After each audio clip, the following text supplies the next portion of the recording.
আমার নাম হচ্ছে আমি রাহিমিন মারিয়া এলিন এবং শর্ট ফর্ম হিসেবে আমি ব্যবহার করে থাকি মারিয়া সরকার পারিবারিক টাইটেল হিসাবে। আমার পড়াশোনা হচ্ছে মকবুল রহমান সরকারি কলেজ পঞ্চগড়ে। আমি পঞ্চগড়েই থাকি। আমার ধর্ম হচ্ছে ইসলাম। আমি গত 23 বা 24 তারিখের দিকে সঠিক টাইমটা আমি বলতে পারতেছি না, মাননীয় প্রতিমন্ত্রী ফরহাদ হোসেন আজাদের মহোদয়ের যে নির্বাচনের আগে আমি মানে একটি বলা যায় যে রেস্টুরেন্টে বসে একটা সংগঠনের প্রোগ্রাম নিয়ে আলোচনা করতে একটি ছবি তোলা হয়। ছবিটি নির্বাচনের কমপক্ষে 5 থেকে 6 মাস আগের ছবি। ছবিটা আমার কাছে আছে, আমি ছবিটা সবাইকে দেখিয়ে দিচ্ছি। এই ছবির ব্যক্তিটা আমি। তো ঘটনা হচ্ছে যে গত 27 তারিখ যে মাননীয় প্রতিমন্ত্রী ফরহাদ হোসেন আজাদকে নিয়ে, যে মহোদয়কে নিয়ে যে অশ্লীল একটা ভিডিও ভাইরাল হয়, আমরা সকলেই দেখেছি। তো এই ভিডিওর সাথে আমার এই ছবিটা অ্যাড করে দিয়ে বিভিন্ন ফেসবুক সোশ্যাল নেটওয়ার্কিং এ ছাড়ানো হচ্ছে এবং একটা ভুল বায়োডাটা দেওয়া হচ্ছে। কিন্তু দুঃখের বিষয় যে আমি সেই মেয়েটি নই, কিন্তু সেখানে আমার এই ছবিটা ব্যবহার করে ভুল বায়োডাটা দেশ বা সমাজের কাছে বারবার প্রচার করা হচ্ছে। এতে আমার ইমেজ নষ্ট হয়ে যাচ্ছে। আমার একটা সামাজিক পরিবেশে থাকতে হয়, আমাকে একটা বিভিন্ন জায়গায় যেতে হয়, আমি একটা উপস্থাপনা করি এবং উপস্থাপনা করার সূত্রে আমার বিভিন্ন রাজনৈতিক প্রশাসনিক বর্গের সাথে যোগাযোগ আছে এবং ছবিও আছে। আমার বিভিন্ন রাজনৈতিক ব্যক্তির সাথে ছবি আছে, কিন্তু আমি রাজনীতি করি না বলেই এই জন্যই আমি কোনো ছবি ছাড়ি না।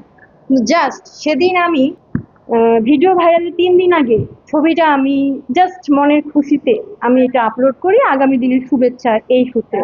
কিন্তু যখন দেখলাম যে বিষয়টা পলিটিক্যাল হিসেবে নিয়ে যাচ্ছে, আমি 2 ঘন্টার জন্য ছবিটা ডিলিট করে দিই। কিন্তু সেই সূত্রে ছবিটা কেউ না কেউ সেভ করে রাখে এবং ভিডিও ভাইরাল হওয়ার সাথে সাথে সেই ছবিটার সাথে অ্যাড করে দিয়ে আমাকে মানহানি করার চেষ্টা করা হয়। কিন্তু আমি মনে করি এটা উদ্দেশ্য প্রণোদিত আগে থেকেই। আমি সবার কাছে বিচার চাইছি এবং আমি মনে করি এই যে ভিডিও, এই যে ছবিটা ভাইরাল করা হলো, আমি মনে করি এটা পুরোপুরি একটা ফেক, যেখানে মুখ দেখা যায় না।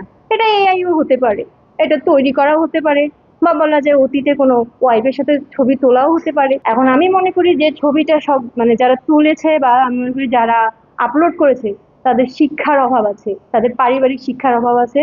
তাদেরকে আমি মানুষের মধ্যে মনে করি না, কারণ একটা ছবি আপলোড করার আগে 10 বার ভাবা উচিত ছবিটা আসলে রিয়েল কিনা। সেই জায়গায় বারবার আমার ছবিটা দিয়ে আমাকে হিন্দু তরুণী বলে বারবার যে বারবার যে আমার মানহানি করা হচ্ছে, এর জন্য আমি সবার কাছে বিচার চাচ্ছি। আমার বাবা মা দুজনই মারা গেছে। আমি পঞ্চগড়ে আছি, আমি বিএ ফাইনাল ইয়ারের পরীক্ষার্থী। আমাকে অনেক কষ্ট করে পড়াশোনা করতে হয়, কষ্ট করে নিজের ক্যারিয়ার তৈরি করে আমি আজকে এই জায়গায় এসেছি। আজকে যে আমার ইমেজটা নষ্ট হয়ে গেল, সমাজের সামনে আমি মুখ দেখাতে পারছি না, আমি কলেজে যাব কিভাবে এটার মুখ দেখাতে যাচ্ছি না।